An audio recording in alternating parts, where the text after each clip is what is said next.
दुनिया भर से उन्होंने मशीनें लाई। जब उनके मशीन उन मजदूरों को निकालने में नाकामयाब हुए तो उन्होंने लोगों को वहां सुरंग खोदने में भेजा। खोदने वाले हिंदू भी थे, मुसलमान भी थे। जो सबसे पहले अंदर गया वो मुसलमान था, और जिनको बचाने के लिए गए उनमें से किसी ने ये नहीं कहा जनाब आप मुसलमान हो, हम आपके हाथों बचना नहीं चाहते, हम इंतजार करेंगे जब तक हमें कोई हिंदू नहीं बचाने आता। यही इस मुल्क की खासियत है, यही इस मुल्क की ताकत है कि हम आपस में मजहब को देख के बंटने के लिए तैयार नहीं। हालांकि बराबर कोशिश की जाती है, हमें लड़वाने की कोशिश की जाती है, हमें अलग करने की कोशिश की जाती है। यहां जब सीटों का नक्शा दोबारा ये खींचा गया डिलिमिटेशन के तहत, समझ में नहीं आया क्या सोच के किया इन्होंने। सुंदरबनी नौशहरा एक कॉन्स्टिट्यूएंसी थी, कालाकोट एक। अगर अलग करना था तो सुंदरबनी के लोगों ने कहा था कि हमें अलग सीट दे दीजिए। अलग सीट उनको देना नहीं था। नौशहरा से सुंदरबनी काट के कालाकोट के साथ जोड़ा, ठीक है, वो भी आपने कर लिया। अब जब पार्लियामेंट की सीट पे बात आई तो ये इलाका काट के अनंतनाग के साथ डाला। उसमें भी सुंदरबनी कालाकोट को एक जम्मू के साथ रखा, नौशहरा और रजौरी का जो बाकी ऊपर का इलाका है पुंछ के साथ, वो अनंतनाग के साथ डाला। अब कोई मुझे समझाए ना इसके पीछे वजह क्या समझ के किया, क्या सोच के किया, समझ में नहीं आता।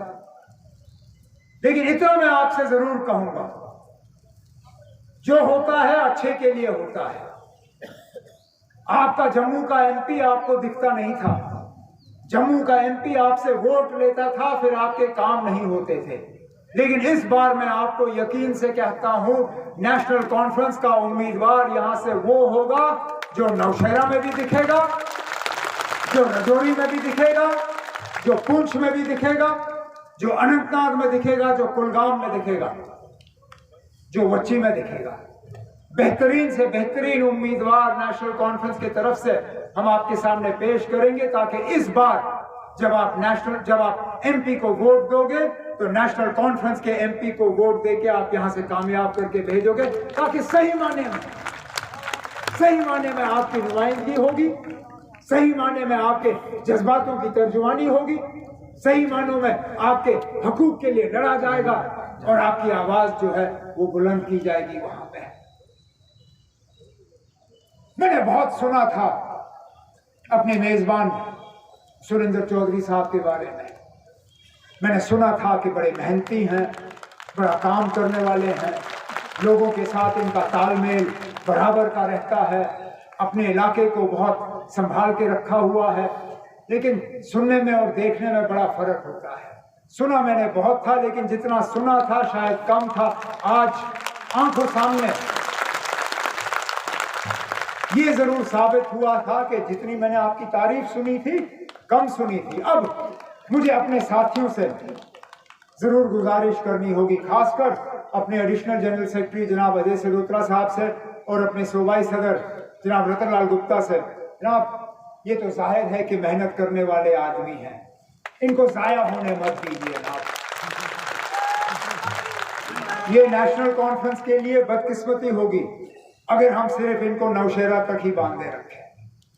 मुझे लगता है कि हमें अपने सेंट्रल सेक्रेटरी जनाब सुरेंद्र चौधरी साहब का काम न सिर्फ नौशहरा में लेना चाहिए, बल्कि जम्मू सूबे में जहां पे भी। और मैं कहता हूं कभी कभार अगर आपको वहां पहाड़ के उस तरफ की भी खूबसूरती का थोड़ा सा मजा लेना होगा तो आइए, हमारा हाथ वहां कश्मीर में भी बताइए। आपने यहाँ पे हमें अपनी मेहमान नवाजी का फायदा दिया। अगली बार जब नासिर का प्रोग्राम होगा कुलगाम में, कुपवारा में, आप आइए और इनके जलसे से खिताब करिए।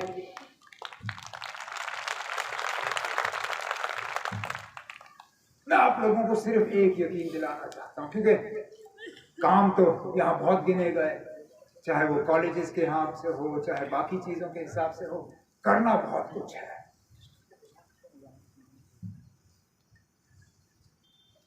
पिछली हुकूमत में हमने आपको तहसीलें दी, ब्लॉक दिए, नियाबत दिए, लेकिन एक कमी ज़रूर रह गई थी, वो डिस्ट्रिक्ट की कमी रह गई थी।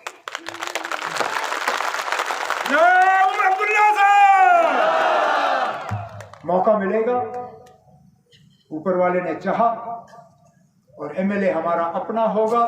वो जो पिछली बार कमी रह गई थी, आगे जाके वो कमी भी हम पूरी करके आपको दे देंगे।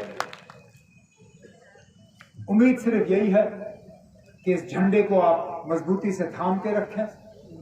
नेशनल कॉन्फ्रेंस के पैगाम जो है आप जगह जगह पहुंचाएं, लोगों को ये एहसास दीजिए कि इस मुश्किल दौर में भी हम पीछे नहीं हटे। हमने अपनी आवाज़ को बेचा नहीं, हमने अपनी ज़बान पे ताला नहीं लगाया। आपके हकूक़ के लिए, आपकी इज्जत के लिए, आपकी वक़ार के लिए हम लड़ते रहे। आगे भी चाहे छोटे मसले हों, चाहे बड़े मसले हों, आप इन लड़ाइयों में हमें पीछे नहीं पाएंगे। सुरेंद्र जी, मैं आपको, आपके साथियों को आज के इस बहुत ही कामयाब प्रोग्राम पे न सिर्फ अपनी तरफ से बल्कि सदर मोहतरम जनाब फारूक अब्दुल्ला साहब की तरफ से दिल की गहराइयों से मुबारकबाद पेश करता हूँ, इस उम्मीद के साथ कि दोबारा जल्दी हमें इस तरह मुलाकात का मौका हासिल होगा। इन्हीं अल्फाजों के साथ आपसे इजाज़त चाहता हूँ। बहुत बहुत शुक्रिया। अभी मैं रिक्वेस्ट करूंगा डीडीसी राजेश्वर सिंह जी से वोट ऑफ थैंक्स। जमीना खो रही है और नेशनल कॉन्फ्रेंस वो सरकार है जिहड़ी तुसां जिसने जमीना दित्तियां सन। मेरे वीरो, मेरे बुजुर्गो, इन्हां क्या सी बड़ी नौकरियां देंगे, बड़ी तामीर और तरक्की देंगे। जरूर तामीर और तरक्की हुई, पुल और सड़कों बनिया। जिथे जिथे इन्हें बीजेपी ने लोगों ने करेशर सन, उत्थे पुल भी बन गए ते सड़कों भी बन गईया। ते जिथे इन्होंने करेशर कोई नहीं, उत्थे ना पुल बने ते ना सड़क बनिया। क्या ये सच है? सच है? बोलो मेरे बुजुर्गों, मेरे वीरों, मेरे बुजुर्गों, मेरे वीरों, आज तुसाने सामने आज जिस मुकाम पर बैठे हैं, आज सुरेंद्र चौधरी जिस मुकाम पर खड़ा है, अगर मेरे फादर फौज बिच ना जाने, असले लोग फौज बिच ना भर्ती होने, ना सुरेंद्र चौधरी था होना, तो ना तुस कदे पेंट कोट पा सकने सो। ये फौज ने कारण अस लोग इतना पहुंचे हैं। आज 4 साल हो गए, क्या एक बच्चा भी तुसना फौज बिच भर्ती होया? उच्चा बोलो, ने डरने हो क्या? कोई खान लगा? क्या तुसना बच्चा किसे एसएसपी, सीएसपी, बीएसएफ को भर्ती होया ना 4 साल विच? क्या दिता? असां नहीं वोट दिते। वो जरा इधर आज एक रिबन कट्टा करना, नारियल फोड़ा करना, एक तुझे पता है? उसी पूछो भी 95% वोट इस इलाके च पे, तू क्या इस कारण सा वोट पाए सन कि तू सारे बच्चे नहीं फौज नहीं भर्ती बंद कर देगा, तू सारा रोजगार रोक देगा, तू हिंदू और मुसलमान ही कुलाएगा, सिखा में बैर पाएगा। क्या इस वास्ते असा वोट दिते सन? असा वोट दिते सन अपने बच्चों ने रोजगार वास्ते, असा रोजगार दिते सन पानी वास्ते, बिजली वास्ते, डेवलपमेंट से, अपना इलाज कराने वास्ते, अच्छे हॉस्पिटल वास्ते। उमर साहब, आपने एक निशारा में हॉस्पिटल दिया था 10 साल। जहाँ तक इलेक्शन कमीशन का सवाल है, सवालिया निशान तो उन पे भी उठते हैं। हम बार बार इलेक्शन कमीशन से पूछते हैं कि आखिरकार क्या वजह है कि जम्मू कश्मीर में इंतखाबात नहीं हो रहे हैं। जहाँ कुछ महीने पहले chief election commissioner of India को जम्मू कश्मीर में वैक्यूम नज़र आया, उन्होंने एक सवाल के जवाब में ये कहा था कि there is a vacuum and that vacuum needs to be filled. आखिरकार क्या वजह है कि जम्मू कश्मीर में इंतखाबात नहीं हो रहे हैं? अक्सर बेशतर इलेक्शन कमीशन से जवाब ये मिलता है कि जम्मू कश्मीर में होम मिनिस्ट्री से और जम्मू कश्मीर की हुकूमत से मशवरा करना होगा हालात के बारे में। अब अगर इलेक्शन कमीशन इलेक्शन नहीं करा रही है, कहीं ऐसा तो नहीं है कि उनको जम्मू कश्मीर की हुकूमत और मरकज़ की हुकूमत से इजाज़त नहीं मिल रही?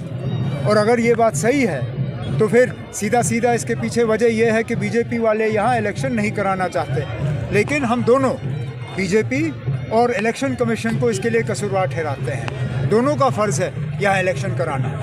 सर, बीजेपी की तरफ से ये कहा जा रहा है कि पाकिस्तान से बातचीत के लिए नेशनल कॉन्फ्रेंस बात करती है। जब कालाकोट में इनकाउंटर हुआ तो उस वक्त नेशनल कॉन्फ्रेंस ने पाकिस्तान से बातचीत के लिए कही, तो उन्होंने आपत्ति जताई है। अब बातचीत की बात हमने नहीं की। बीजेपी के सीनियर और सबसे टॉलेस्ट लीडर जो माने जाते हैं अटल बिहारी वाजपेयी साहब, ये उन्होंने ये सिलसिला शुरू किया था। ये वाजपेयी साहब हैं जिन्होंने सरहद के नज़दीक आके कहा था कि हम दोस्त बदल सकते हैं, पड़ोसी नहीं बदल सकते। पाकिस्तान मुल्क जो है आपका पड़ोसी था, आपका पड़ोसी है, आपका पड़ोसी रहेगा। जहाँ तक बातचीत का सवाल है, मैंने हमेशा ये कहा है कि बातचीत के लिए माहौल तैयार करना ये जिम्मेदारी सिर्फ इस मुल्क की नहीं है। पाकिस्तान को भी जो हमारी परेशानियां हैं, जो हमारे कंसर्न्स हैं, उनको ठीक करना होगा। बातचीत के लिए माहौल तैयार करना ये पाकिस्तान की भी जिम्मेदारी है। और इससे ज़्यादा क्या कहें ना, और इसमें कहना भी क्या गलत है। हम कोई सौदाबाजी नहीं कर रहे हैं, हम तो सिर्फ वही बात दोहरा रहे हैं जो वाजपेयी साहब ने दोहराया। हम जब जमहूरियत, कश्मीरियत, इंसानियत की बात करते हैं तो कौन सी गलत बात करते हैं ना।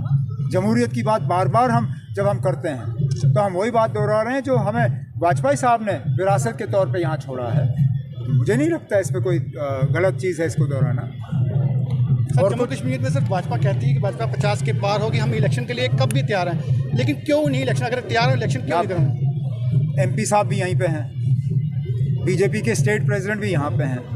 आप ये सवाल उनसे करिए ना, मुझसे क्यों पूछ रहे हैं? देखिए, अगर मेरे हाथ में होता इलेक्शन, अगर मेरे हाथ में होता इलेक्शन कराना, मैंने कल इलेक्शन कराए होते यहाँ पे। मैंने राजस्थान, तेलंगाना, छत्तीसगढ़, मध्य प्रदेश के साथ इलेक्शन कराए होते। कल हमारे वोट गिन रहे होते ये लोग। हकीकत ये है कि बीजेपी वाले 50 क्या 10 का भी नंबर आज पार नहीं करेंगे और इसलिए यहाँ इलेक्शन नहीं हो रहा। नेशनल कॉन्फ्रेंस अपने दम पे इलेक्शन लड़ेगी सर।